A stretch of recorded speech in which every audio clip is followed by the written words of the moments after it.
Right then guys, welcome back to another video. So in this one guys, I've got stuff from Brazil, New Mexico, France, New Zealand, so it's pretty much around the world, this one. And then I've got something close at home. I've got something from Dumfries, Scotland. So in this one guys, we've got flying saucers that have been observed for an hour. We've got crop circles in France.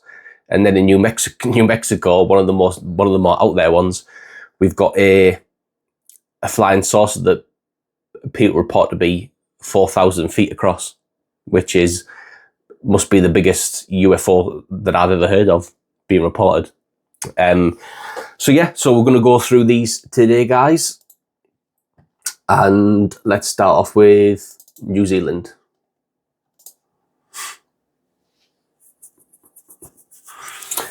So this one guys from the 1960s. So 18th of January 1960. So a large cigar-shaped object seen high above Keio, New Zealand, on the east coast by Mrs. J. Coates. Tapered at one end like a cigar, took 10 minutes to cross from horizon to horizon. Gave off humming sound, like sound of wind through power wires. So I'm assuming, guys, she means the humming that you hear when you go, in the UK anyway, when you walk underneath pylons and you hear that buzzing or the hum from the electric lines. Headed in southwest direction, size about 2 feet at arm's length. No clouds in sky, so no attempt at estimating approximate length. So it seems, guys, that the 50s and 60s, these cigar-shaped objects are very prominent all around the world. So I've got tons from the UK, all parts of the UK, Scotland, England, Wales, Northern Ireland. I've got them from, obviously, New Zealand, Australia. I've got them from all over the world, guys. So it seems that in the 50s and 60s, cigar-shaped objects were prominent, or that was one of the main shapes that people were seeing. Now, whether that is a case of governments were creating cigar-shaped objects, and they were seeing government ones or military ones back then, maybe that's got some credence in it. But nevertheless, guys, in the 50s and 60s, cigar-shaped UFOs were all the buzz back then. So that one, guys, is from the New Zealand Scientific Research Group, and I'm assuming, guys, that's one of the groups that the TUFO guys were in contact with, one of the 15 from around the world. And this further down here, guys, is another cigar-shaped one, but this one's from Colorado. So a Mrs. Lorna Nelson saw a cigar-shaped object flying high in the sky, about halfway between north and northeast. The object was moving towards the east and descending. There was an absolutely unclouded blue sky at the time. At arm's length, the object measured about 4 inches. Mrs. Nelson watched it for about 4 minutes and then rushed into the house for binoculars. By the time she had returned from the house, the object was lower in the sky, just above the hills directly east. Mrs. Nelson has 2 witnesses in support of her sighting: the caretaker of the cottage she was staying in and a local carpenter. They were both present and supported Mrs. Nelson's testimony. Both the witnesses said that they had never seen an object like this before and had assumed that it was a rocket. Where the sighting, guys, took place was at Hill Station, 6,500 feet above sea level, and the range of hills beyond which the object could be seen reaching was about 8,000 feet at the highest point. So those are 2 cigar-shaped UFO sightings, guys, from around the world. One from New Zealand, one from America. So let's have a look, guys. Next one. So this one, guys, is a case from Brazil. And they saw the saucer hovering over water for an hour. So there's a little sketch, guys, of this. So, like I say, when I edit the video, I'll put the overlay up bigger, so you can see it for yourselves. So, according to a report received by General Chassin Sources Research Organisation in Paris. The following sighting occurred at 6 a.m. one day in April 1958 on the beach. Location was the Atlantic Sea, northeastern Brazil. A Brazilian jeweller named Senor Wilson Lustosa was travelling along the beach from the post of Macias to a place called Parapuia. As I know from personal knowledge of this beautiful coast, there are virtually no roads, and one simply drives for miles along the broad beaches of dazzling white sand. At a spot called Suede, the witnesses stopped to ask some fishermen what they were looking at, and they said that it was a flying saucer. He could see nothing at first, but then he heard a humming noise which grew rapidly louder and perceived something which seemed to be falling out of the sky towards him from the direction of the sea. When the machine was a distance of some 40 metres from him and the groups of fishermen, and about 50 metres above the water, it began to rock sideways and then stopped and hung there. It was from 15 to 20 metres in height, and its width was approximately that of a travelling circus, however big that would be, guys, back then. It seemed to have three distinguishable parts. The upper half was the colour of aluminium, like an invested bowl. I think that's what it says, guys, but these are all handwritten accounts, guys, from 60 years ago, so it's sometimes hard to read handwriting. And on the top of it was a small dome with a light as bright as that of an electric welding arc. The lower part was also a bowl of the same size at the top, but dark in colour, and around the widest part, where the two bowls met, was a band with a number of square portholes from which came a reddish light. The porthole nearest to the party of onlookers were darkened as though there were people looking out through them. So that's interesting, guys. So the square portholes with the reddish effect gave off, there was darkened outlines in the square portholes, giving the impression that people or beings inside were looking out at them.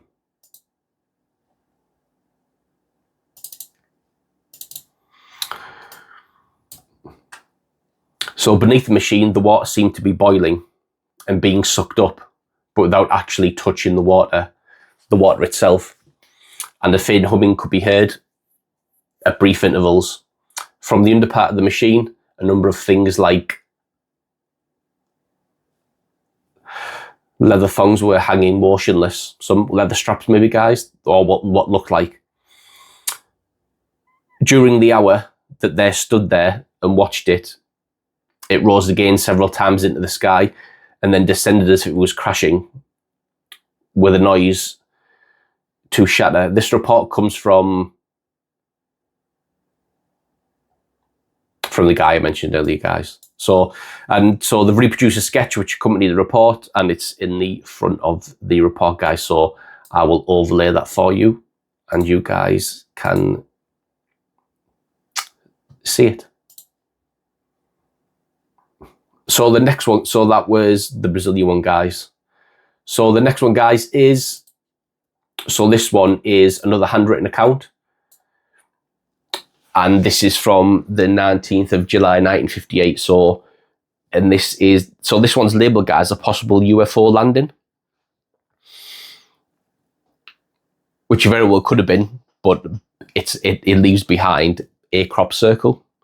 So I've thought about that for a while, guys, that maybe some of the crop circles, the designs that are left, are of a spaceship landing. I've thought that for a while. Maybe that would be, maybe not the fantastic, like, intricate designs we're talking about. I'm just on about the ones with the less intricate designs. I've always thought maybe that could be a spaceship or several spaceships landing, and that's what creates the pattern. And this is similar to, this is kind of along the similar lines, guys, to what I'm getting to, is this one. So, strange circle found on farm, 35 feet diameter, possible UFO landing. and this was in Serons in France. So a farm owned by Mrs. Claire Ducat on July 17th and 18th, 1958. Mr. Jean Martiens and other farmhands mow and harvest some hay. Saturday morning, July 19th, they return to finish and find something not there the day before. A strange 35-foot circle with perfectly cleared edges. Mrs. Duncan calls upon the mayor to investigate. He is absent. She calls the mayor of neighbouring town. His name is Jean Bonnet, an engineer. Details as published in July of 1961. Inside the circle are 3 others, guys. So you've got the main circle, then you've got 3 others inside of that, and all 4 are concentric. So in the centre, common to all, is an egg-shaped zone, which is approximately 16 inches wide by 8. This is central and well-defined area covering roughly 1 square foot. The grass has been completely pulled out of the ground, and the soil is pressed hard in such a way that the oval is inclined downward in the direction of the longer axis. So that's interesting, guys. So as opposed to the grass being flattened, like it would be in a crop circle where you see corn or you see other types of crops flattened, in this instance, guys, especially for the centre circle, the grass is being pulled out. So a closer examination reveals small ridges in it. At the highest end of the oval, in the centre of the circle, there's a conical hole 3.9 inches wide and 4.8 inches deep. The edge of each circle is constituted by a clear and well-rounded crown about 2.3 inches wide. The grass in the 3 minor crowns is pressed clockwise and covered with soil dust, but the grass in the outermost crown is clipped at about 1 inch from the ground.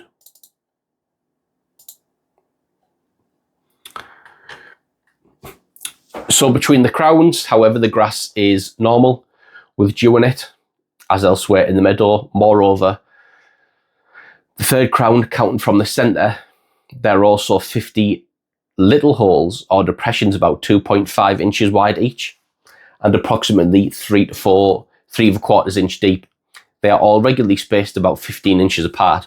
So it seems quite intricate, guys, and pretty precise in the measurements of how it's been investigated. The qualified investigators who made a long and complete on-the-spot check with the things and people concerned agreed that this might be that sometime during the night of July 18th, going into the morning of the 19th, an aircraft with a circular base landed on the field, and with that, at least parts of it revolved clockwise. No one saw anything in that region at that time. And then you can see a little bit of it on the screen there, guys, but I'll overlay the photo for you. So you've got the egg-shaped, as it said, the egg-shaped oval in the middle, normal grass, normal grass, normal grass. In between the 3 concentric circles moving out. Grass pressed clockwise on all of these things. So like I say, guys, that looks like a primitive form of a crop circle to me. Albeit it's not in any crop, but it's still, you know, that's the term that we use. I will overlay that for you guys so you can get a better look of it. But it looks, if you didn't know it was a crop circle and you were looking at the sketch looks like a UFO. It looks like a flying saucer. And it looks like a flying saucer has landed and embedded into the ground. That's what it looks like to me. Comment down below, guys. Let me know what you think it looks like. But that's what it looks like for me. Another fact, all of these stories in here, guys, are so fascinating, especially with it being 50 years ago. And I doubt that anyone has spoken about them for 50 years. Especially this one in Serons, France, from the beginning of the 60s. I don't think anyone's ever spoke about this case, guys, if I'm being honest. I've definitely never heard of it. And I do a lot of research in this thing, and I watch a lot of stuff, as I suppose you guys do. So just on the bottom there, guys, it says 50 little holes, 2.5 inches wide, 3/4 of an inch deep, all regularly spaced 15 inches apart. Right, guys, the next one we are going to look at is the 4,000-foot flying saucer, which, if you're anything like me, guys, you'll find fascinating. So, a photograph of an unidentified flying object, saucer-shaped and about 4,000 feet across, which is huge, guys, has been released by a group of civilians at the US Missile Test Center at Alamogordo, New Mexico. The photograph was taken by a government photographer last October. The group, which calls itself the Aerial Phenomena Research Organization, said the object hovered over a missile test range near the center. 3 people at Emmaus, South Carolina, reported seeing last night a twisting ball of fire that headed towards the moon and then came back to Earth. And then another one of another article on the same thing, guys. So this was all from 31st of July 1958.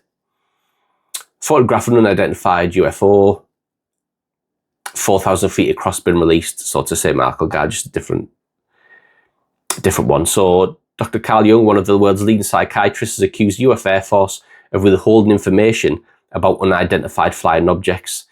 He said there was more than a possibility that flying saucers were being controlled by quasi-human beings.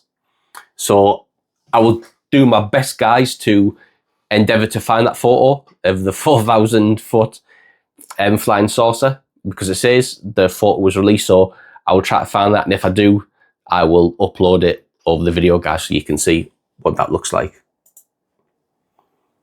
And then last, guys, but not least, is one from close at home, which is from Dumfries in Scotland. So this was 29th of February 1960. So there's 2 sightings here, guys, but it's of the same thing. So this first one, 3 cigar-shaped objects seen. So as I said here in the video, the 50s and 60s, the cigar-shaped objects seemed to be the one that everyone was seeing, and it was very prominent in the psyche of the country. I would say that's what everyone was seeing, so everybody was reporting, yeah. So on February 19th, 1960, about 24 people, so we've got 12 people, guys, seeing these things, saw 3 long, transparent and shining cigar-shaped objects glowing over Moffat in Dumfries. They told me that one of the cigars suddenly shot up towards the moon. One man said it went over the moon. Of course, it might appear to do so. Then it shot down just as quickly and followed the 2 others. So this was 8 AM at the morning as well, guys. So another daytime. Still might have been dark then, to be fair, if it's February 1960.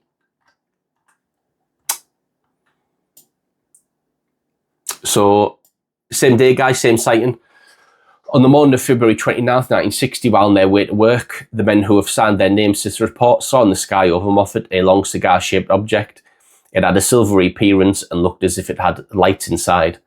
One man, Mr. Wallace, said that the thing suddenly turned upwards and climbed towards the moon, then straightened out and went on. But Mr. Hislop saw 2 cigar shapes.